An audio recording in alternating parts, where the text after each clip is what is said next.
La République démocratique du Congo est un pays au potentiel agricole énorme, mais dont la population est exposée à l'insécurité alimentaire.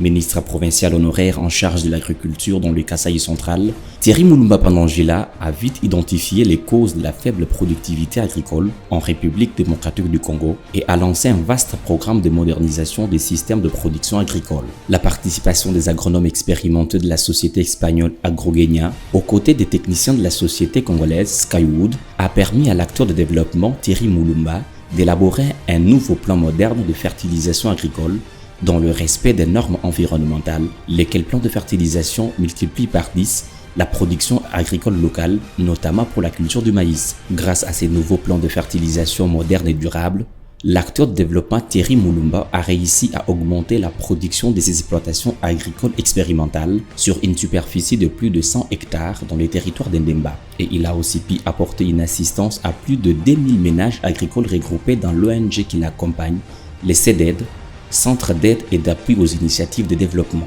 Ce programme a été lancé depuis l'an 2020, année durant laquelle Thierry Moulumba a produit plus de 120 tonnes de maïs durant la saison agricole B. Production de maïs qu'il a l'habitude d'évacuer soit par des tracteurs agricoles, soit à travers les wagons de la SNCC chargés depuis les gares de Bakwambalaye et de Bakwankenge. Les derniers wagons ont approvisionné la ville de Kananga durant ces mois d'août 2022. Nous sommes dans le développement. En fait, nous, on est plus, on vise plus le développement. C'est pourquoi notre devise c'est le développement durable. Nous n'utilisons pas des engrais chimiques qui détruisent le sol. Nous utilisons des engrais biofertilisants, donc biologiques, qui améliorent le sol. C'est ce qui va dans le sens du développement. En vrai, ici, on a amené un nouveau vent dans le village pour ramener et apprendre aux paysans de plus cultiver et d'augmenter leurs recettes. Le paysan et ménages agricoles ont ainsi bénéficié d'une formation sur les nouvelles techniques agricoles et d'un financement d'une institution financière de la place pour le transport et l'évacuation des produits agricoles vers les zones de consommation. Nous avons intégré dans le projet les différentes couches sociales.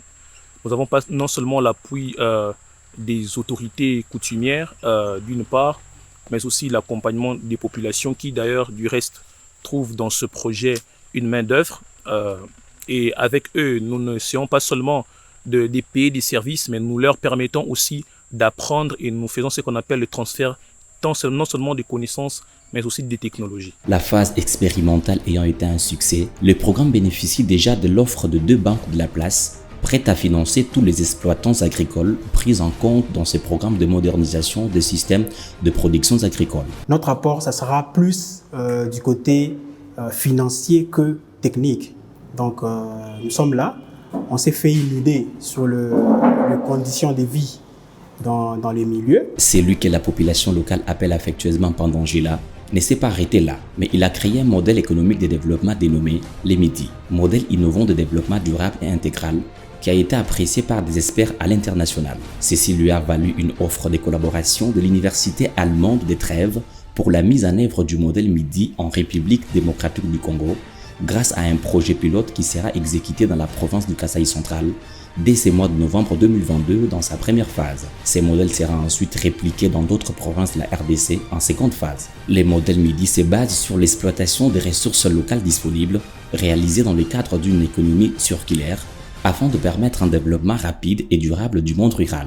Le projet en phase expérimentale dans le territoire d'Endemba est axé sur le secteur de l'agriculture, puis prend en compte les secteurs de la santé, l'éducation, l'énergie et l'urbanisme. Une façon pour Thierry Moulumba Pandangila de soutenir le programme de 145 territoires du président Félix Antoine Tshisekedi Tshilombo. Il est à noter que Thierry Moulumba Pandangila est le président national de l'Alliance pour une génération citoyenne, premier parti politique qui axe principalement son action sur la proposition et la défense des politiques économiques susceptibles de faciliter le développement de la RDC afin de permettre l'épanouissement du plus grand nombre.